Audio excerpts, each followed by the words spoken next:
Hello out there in cyber world.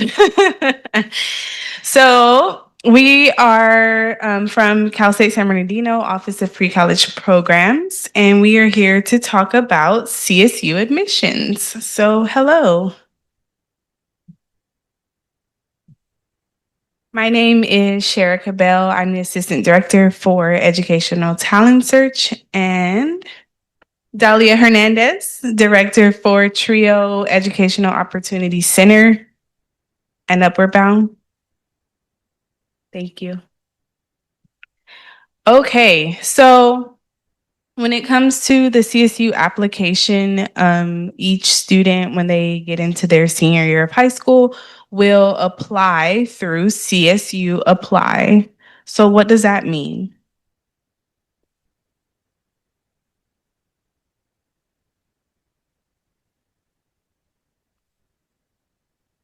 Mhm. Okay, so this means that the students will log into a portal for all of the Cal States. This is for all the Cal State systems. The website is there, www.calstate.edu/apply. And the students do have to create an account. So our suggestion would be to have a password log as you're coming into senior year, because you will have passwords for this system. If the student decides to apply for the UCs, they'll have a password and login for that system. For community colleges, same thing, same for private schools. So as parents, I would highly recommend that you make sure your students are creating a password log to keep that information. Same with the FAFSA when they apply for the financial aid application, keeping their, login information, any other like password questions and responses, all of that stuff, keep everything in a password log.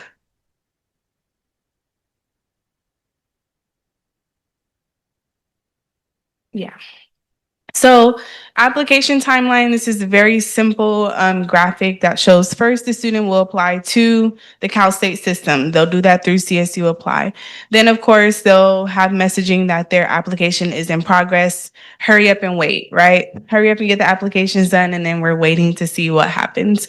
Once the student is accepted into the university, then the next thing to consider is financial aid. The financial aid applications open around the same time. However, the students don't start getting notified of their award package until the spring, so March, April.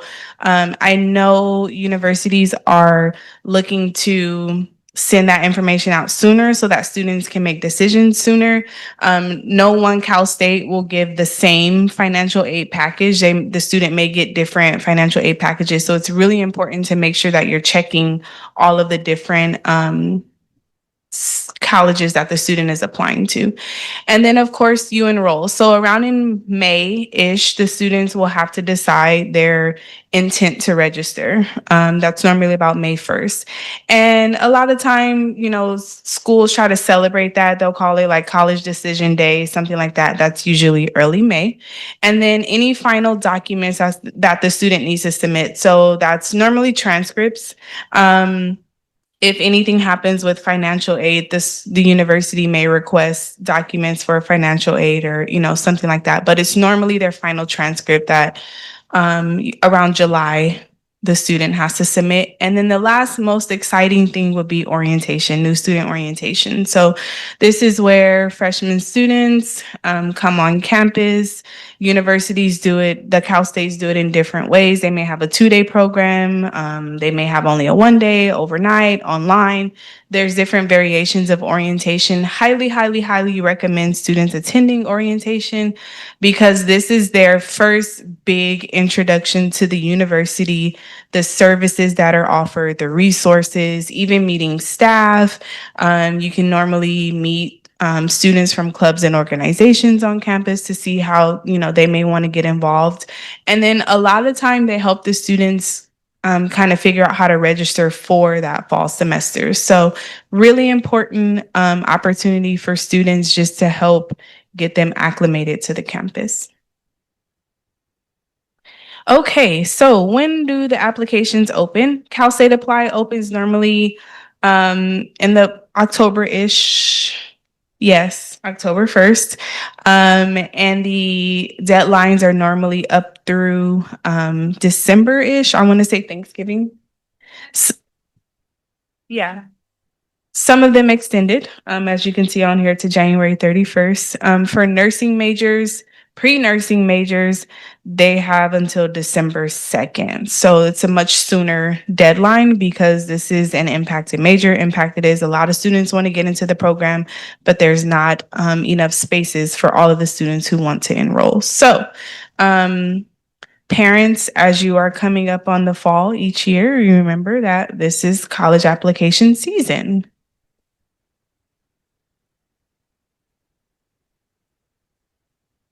Okay, so this is information specific to Cal State San Bernardino. However, I can kind of generalize it a little bit so that because it applies to the CSUs across the board. So as your application is in progress with the CSU system, you'll want to make sure you start to set up any student portals for the colleges that you're applying to. They'll start to send information to those student portals. Each student, you'll get a student ID number once you apply, and you'll be able to do that. So it's definitely recommended that students start to set up their portals. Admissions offers and I'll say this specifically to Cal State San Bernardino, are on a rolling basis now. So we're doing a rolling admission. So when the students apply, once their application is reviewed, no matter, how long the deadline is as far as submitting the application, they'll start to get accepted as their applications are reviewed. So that'll be starting October 2025 up through April 2026. And so, as I mentioned, the financial aid packages, so as students are getting accepted, I'm hoping that encourages their financial aid packages to come sooner too. There we are. So for Cal State San Bernardino in particular, the scholarship application opens November 2025 and it'll close in April 2026. Our scholarship application is pretty user friendly. Is very interesting. There's like one main application that you complete. You put in your demographic information and then it matches you to scholarships that you're eligible for. So that helps students kind of filter through the scholarships. That can be a very daunting process, but having, one application kind of help you sift through all of the rest of what you're eligible for, I think that's helpful. And then for FAFSA and the CATA, the priority deadline is March 2nd, 2026. So this means the sooner the students get their FAFSA application in, the sooner they have access to the pot of money. And then once it's gone, it's gone. So as far as enrolling, as I mentioned before, excuse me, you'll want to accept your offer by May 1st, 2025. This is a universal deadline as far as four-year universities. And then as far as applying for housing for Cal State San Bernardino, this is specific to Cal State San Bernardino. It may be similar across the Cal States, but that'll be something if your student wants to stay on campus that you want to verify the deadlines. But as far as Cal State San Bernardino, deadline to apply is May 2025. That is a separate application. So just completing the CSU application and saying, hey, I want my students to stay on campus is not enough. That is a separate application that will have to be completed.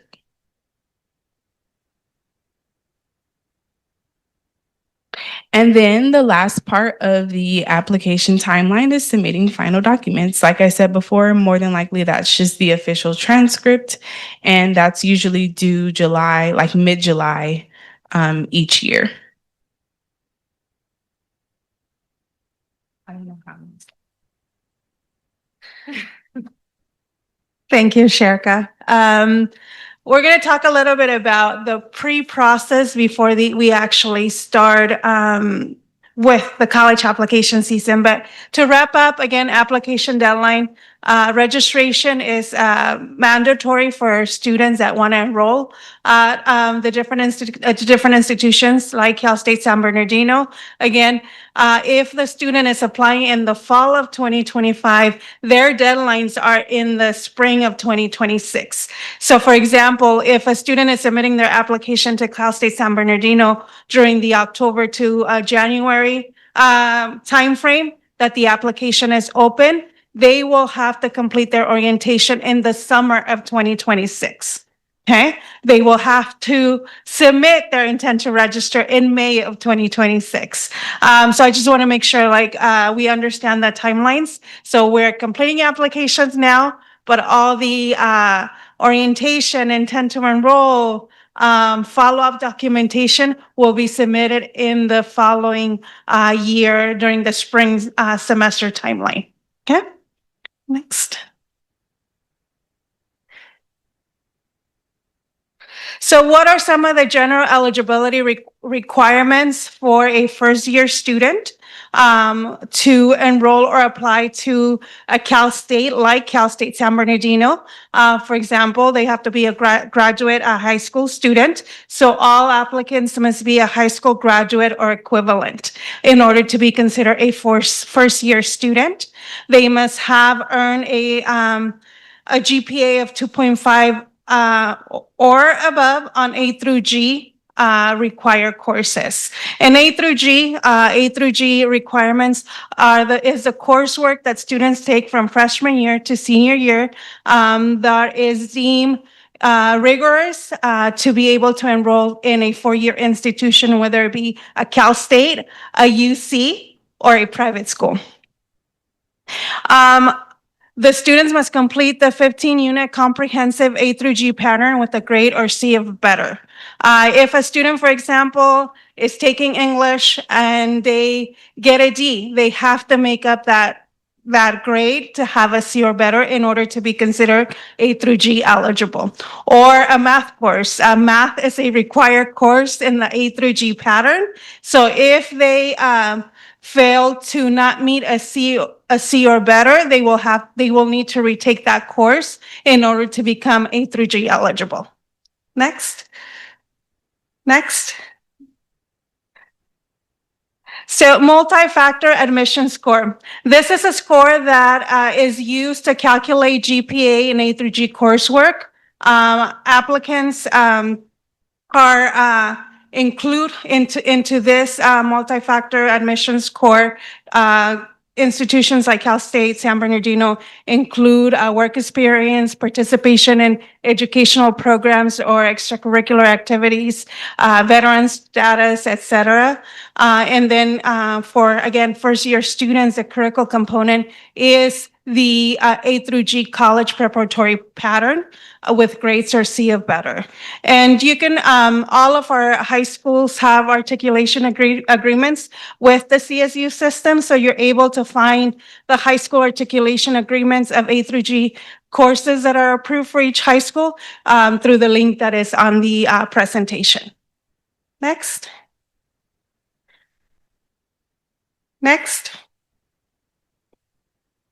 So again, here is a link of the actual A through G course list.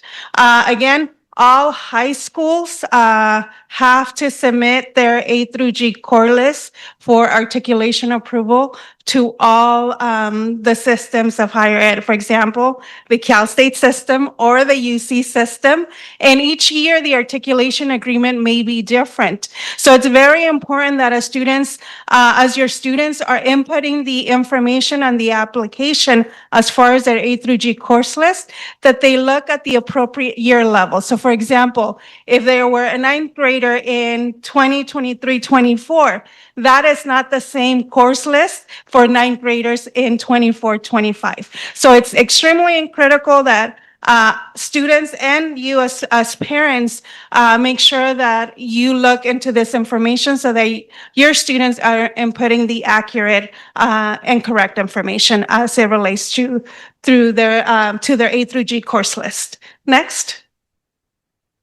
And again, this is just a listing of the A through G core list for high school graduates, first year freshmen. So we have, it is A through G because it's a sequence of courses that must be followed.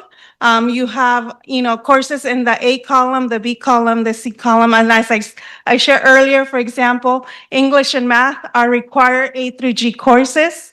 You have your history as a required course. You have visual and performing arts. You have Sciences, biology, chemistry, those are part of the science sequence of A through G courses. And then you have what is called college preparatory electives. So this can be, for example, if the student is an avid course, their junior year, for example, then that can satisfy the college preparatory elective. Or if your student decides to take an extra year of math, right? Then that would satisfy the G requirement, which is a college preparatory elective. Next. So what if the student has a dip in their grades? It is important to report your grades exactly as they are, especially from 9th through 11th grade. All your 12th grade courses will be reported in progress. If, for example, you had in, let's say, AP psychology, you had an A your first semester and a D your second semester, you will need to make up that D in the second semester in order to count that course in the A through G requirement. So it's extremely important that as we're looking at finishing your senior year, to look at finishing your senior year strong. Because your grades do still matter. So you have to complete all your coursework in 12th grade with a C or better, specifically in the A through G course sequence.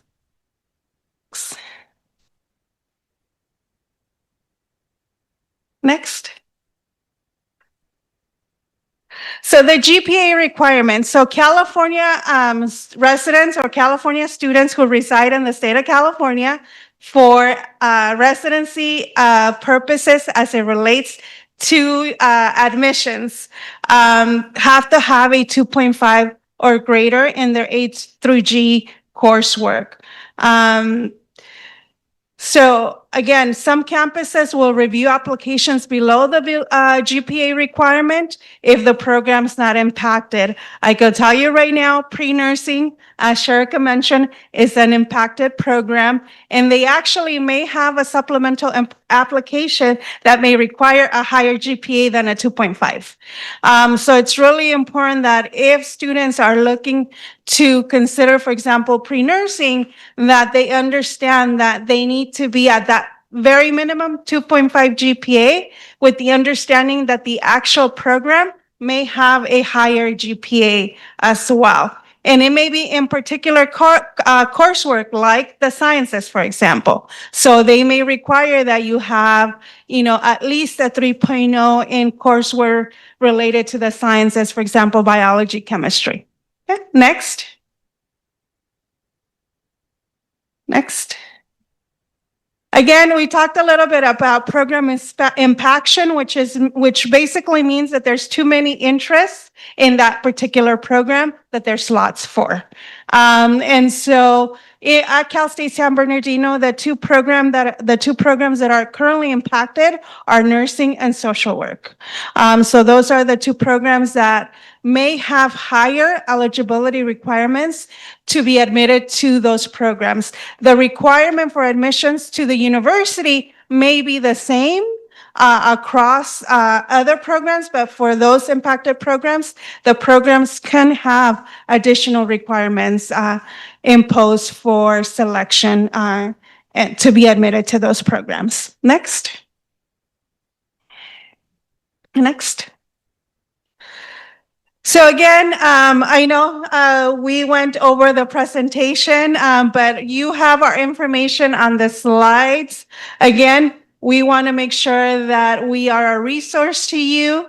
So if there are any specific questions about the CSU system or CSUSB specifically, you can reach out to us. But generally, I do want to make sure that we understand that there's only one application for the Cal State system through Cal State Apply, and we have 23 different campuses. CSUSB is only one of those 23, and in the Inland Empire, we're the only Cal State. So in the Inland Empire, we are the only Cal State serving Inland Empire students. So with that, we conclude the presentation. Again, if there's anything else that we could do, we're going to go through a couple more slides that are more resource slides to answer some questions that may be of help. But again, there is a QR code for the TRIO EOC program, which supports adult learners or high school students who are unsure of what's next for them. We are here to help them. You have the contact information for our ETS program. Again, with Sherika, we are here both to support in any way we can. So please do not hesitate to reach out to us. And I always like to say, we may not have all the answers, but we do have a network that is willing to help and to assist our communities, our students in, moving to the next phase of their journey. So thank you again for having us.